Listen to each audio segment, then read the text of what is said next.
Hello' everyone, দেখিছে আজি উঠা দেৰি হ'ল। উঠেই দেখিছোঁ এয়া গোটেইখন পানী গোট খাই আছে, জেগাই জেগাই বৰষুণ দিলে। তাৰপৰা আহি পাকঘৰত দেখিছোঁ মানুহজনে ভাত বনাই আছে। মোৰ আজি উঠা দেৰি হ'ল বাবে মানুহজনে চৰুটো পাতি দিলে। তাৰপৰা স্কুল যাব হ'লৰ লৰালৰিকৈ ভাত কেইটামান খাই ল'লোঁ, গা পা ধুই মেলি। ভাতকেইটা খাই আৰু দেহা মানুহক ওলাই এয়া স্কুললৈ বুলি দুয়োজনী ওলাইছোঁ।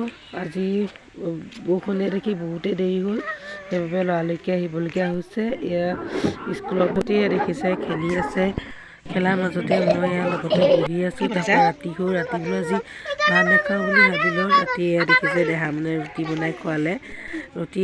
ৰুটিটো অকল লাগি লাগি ধৰা দেখি তাই আটাকেইটামান আনি লৈছে, আনি লৈ মাৰি আজি আমাৰ নতুন ৰান্ধনীয়ে ৰুটি বনাই খোৱালে দেই। ঠাণ্ডা বতৰ এনেও মানুহৰ ভাত পানী খাবলৈ মনে নাযায়, সেই বুলি ভাবিলোঁ আজি ৰুটিকে বনাওঁ। তাৰপৰা দেহা মানে অকণমান সহায় কৰি দিলে। তাৰপৰা এয়া বনাই মেলি ৰেডি হ'ল। এয়া গৰম গৰম ৰুটি আৰু চব্জি সৈতে খাই আজিলৈ বাই বাই।